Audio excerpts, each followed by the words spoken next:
What is going on, everybody? Welcome in the Rover Sports here. Ian Jet Central is with us. I love this Zoom setup. This is totally awesome here. We might even be able to have maybe UCF join soon, and it's just a great podcasting center. I just got actually a new Apple, Ian, so this whole thing is kind of coming into the forefront here. Oh, awesome stuff. Awesome stuff. Yeah, I love it because I can use my phone and everything too. So this is just your so far it's working great. Just your cell phone? Yep. Get the heck out. So you just have Gmail on the phone. That's awesome. Yeah. So Zeke Elliott, man, what do you think about that old deal? Zeke Elliott now, I guess we're going to run through with the suspension. And now the Dallas Cowboys, man, holy mackerel. Well, I'll tell you what, it's huge news for the team playing tonight, Philly. They basically kind of got like a weight lifted off their shoulders. Because, I mean, the Giants have already struggled. I mean, I know it's your team. I don't want to bring that up. But the Redskins have looked good, but the Cowboys, they won the division last season. Their leading rusher is now suspended for 6 more games. I'm pretty sure the Eagles probably play the Dallas Cowboys within these 6 weeks. So huge news for the Eagles. Should I say huge positive news for the Eagles?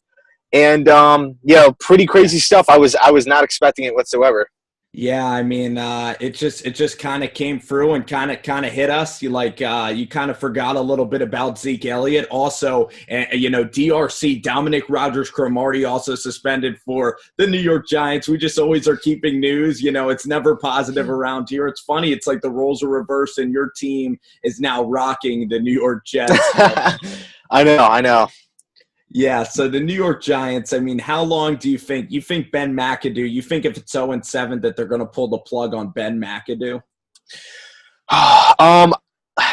Really tough call. I could see them kind of making the move halfway through the season and them just promoting Spagnuolo.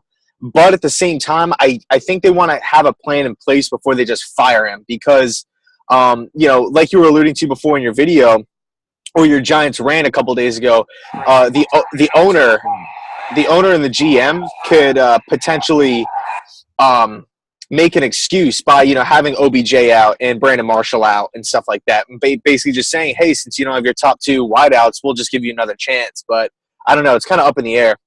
Sammy Watkins also, we're just bouncing around here topics. Sammy Watkins did you read this story on NFL Today? He's frustrated with his role in Los Angeles now with the Rams. And I kind of look at Sammy Watkins and him complaining. It's just a bad look for Sammy Watkins. It makes Buffalo look pretty good by dealing him away because the team's 3-2. They almost beat Seattle. They're having an unbelievable season, and yet he is still worried about the amount of touches that he's getting. It just seems kind of selfish on Sammy Watkins' part to be demanding more throws from Jared Goff. I have to agree with you. I mean, you really look at the Buffalo, what the Bills got for him, a draft pick and a starting corner. And then, I think Watkins is doing a decent job for LA, but, to come out and start complaining about, your targets and whatnot, I can understand it if they were in the Giants' shoes or the Chargers' shoes or something, and then it's like, you start hearing players like complain and stuff. But, right now the Rams still have a winning record. They're still afloat in the NFC, and, they easily have a chance to win that division. So to kind of start complaining to the media this quick, it's kind of surprising. Absolutely. And we got Jet Central here. This is great. Again, big time picture there. This is what you use for this is what you use for the phone videos. The ones in the car there. I picture the infamous phone videos. And we're going to be starting up a podcast pretty soon. And this seems like a pretty cool network to start doing it on. You know what, Ian, we got some college football gambling lines that just hit out. I wonder if you looked at the lines. Tennessee is a 3-point favorite over South Carolina. The Michigan line has moved up over Indiana. Are there any games that you are zeroing in on for college football this weekend? I haven't looked at the lines yet. I actually was in school all day, but I was going to do that later tonight to check out the lines, but what you just said, that Michigan game, I think it's going to be really interesting to see how Harbaugh has the Wolverines bounce back. They just lost that home game against the crosstown rival Michigan State Spartans. So huge game for Michigan. I mean, I know it is against Indiana, but it's just how are they going to respond and how are they going to look on the field? Absolutely. And, looking right here, Kansas State versus Texas Christian. I think that TCU looked shaky last week against West Virginia. They go to Manhattan for an early kick. TCU's getting 6 points. I think Kansas State can win that game outright. Kansas State took Texas to the brink.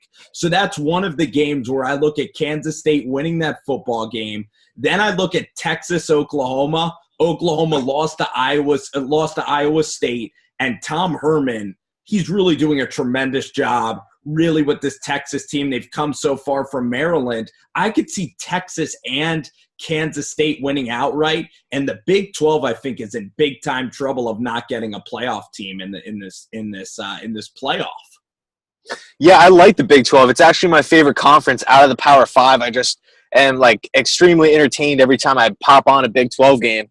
Although I don't really have a team that I root for. I just kind of like them all. But I always kind of root for the Big 12, against Big 10 and Pac-12 and whatnot.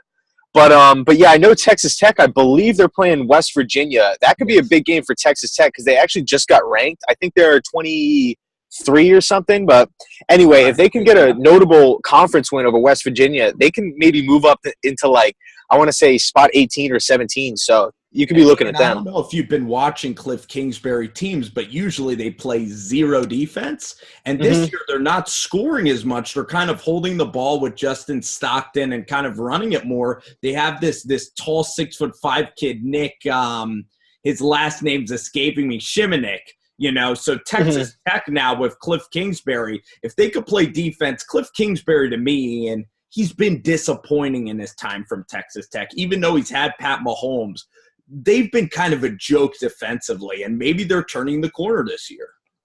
Yeah, I definitely have to agree with you. That's why I actually kind of brought it up because they actually just got ranked, like I was saying. So, I mean, now all they have to kind of do, it's obviously a lot easier said than done, but if they just start piling on wins, especially by big margins, because they can really put up points with I want to say 80% of college football, they can just drop 40 on them any given Saturday.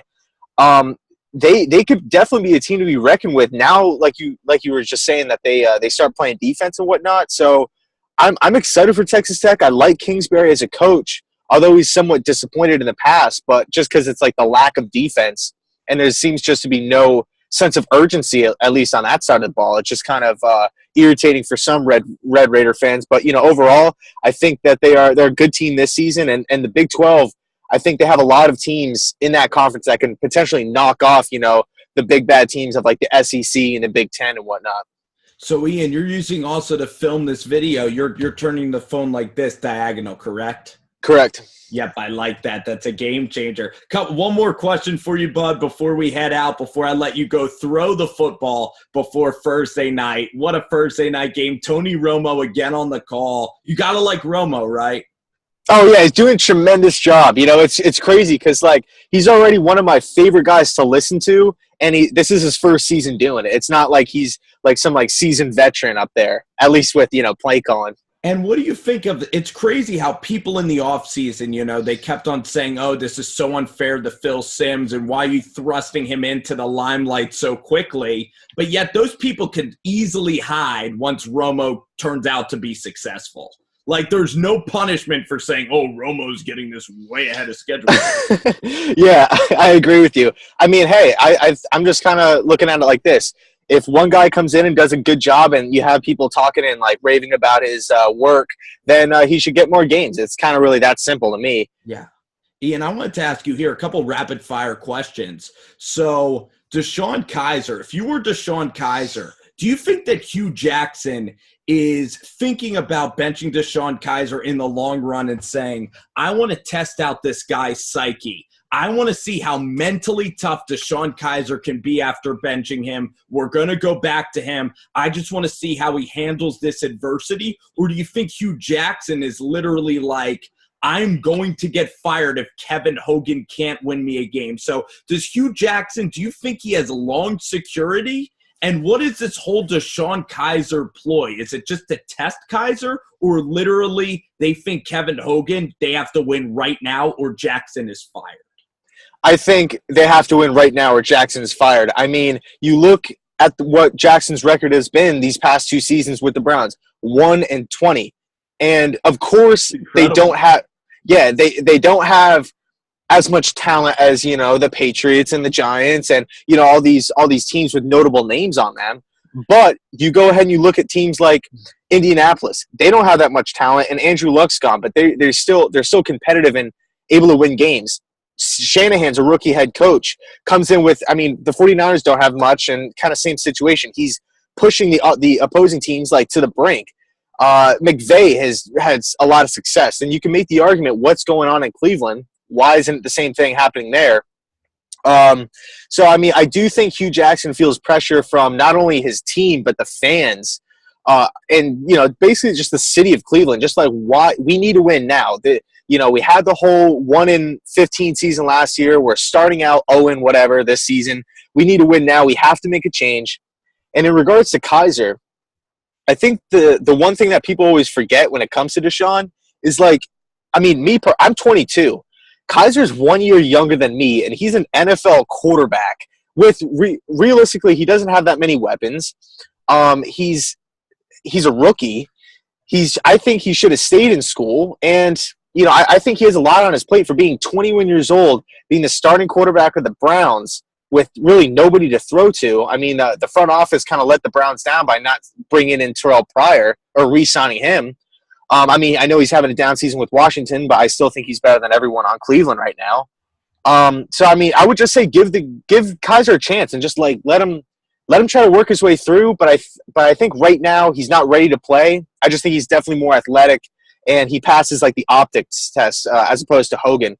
But I think a switch had to be made as far as Hugh Jackson's job security. Yeah, and just really looking here, I still think DeShone Kizer is super successful. I think that the guy mentally, he can move. He has all the physical characteristics. It's crazy for me to say this, though. I actually think, from a talent standpoint, if I was still redrafting the quarterbacks, I would draft him over Deshaun Watson. And you could disagree with that, but I would agree with you. I love DeShone Kizer, and you put him on Houston. I think that DeShone Kizer can be really successful. And, I'd even take Kizer over so many starters right now, even over Jared Goff. And I just think Kizer is a complete stud, and it'll just be interesting mentally if he can handle this. And it's just a terrible situation. He gets drafted into the second round. I don't think Brian Kelly treated him well either. And it's just interesting what's going on with DeShone Kizer in Cleveland. Cleveland cannot be impulsive. They have to keep this guy in-house. They actually have the one, because RG3 was hurt. The other guys had talent issues. Brandon Whedon couldn't get to a second read. Brady Quinn had arm strength issues. And, finally it's looking like this guy has a good head on his shoulder. So, yeah, it's just the treatment is just total malpractice, and I would put him in at least in the second quarter next week. Just because it's not Kevin Hogan's team. Last question I have for you, Ian. When I look at this NFL slate, there's one game that really pops out to me, and these are the teams that I really am interested to see. And I always love, Ian, looking at the teams that are the sleeper teams that make the leap. And both of those teams are squaring off in Jacksonville, LA Rams. To me, this game is just going to be must watch. I cannot wait to see how Goff and McVay go against the Jags, D. Right. Yeah, I actually just uploaded my pick video not too long ago, and I have the Rams winning this game. This is only going to be the Jags' second home game because they played one in London, and the rest have been on the road. But, the Jags are just such a weird team. Personnel-wise, they're great. And with, big names, Ramsey and Jack and Puz and all these guys, they have good players in place. But some weeks they look amazing, and then some weeks they just look really, really bad, uncoached and just kind of not like a well-oiled machine. But some games they look great. The Jets game was really sloppy. The Titans game was a disaster for the Jacksonville Jaguars. Yeah, like against the Jets and the Titans, just like you said, they looked really bad, just sloppy. Can't move the chains, can't really get in the end zone or anything like that. Penalties, all that sort of stuff, turnovers. And then you look at games like against the Baltimore Ravens and the Pittsburgh Steelers, where they just absolutely dominated, and it just makes you kind of scratch your head as a fan.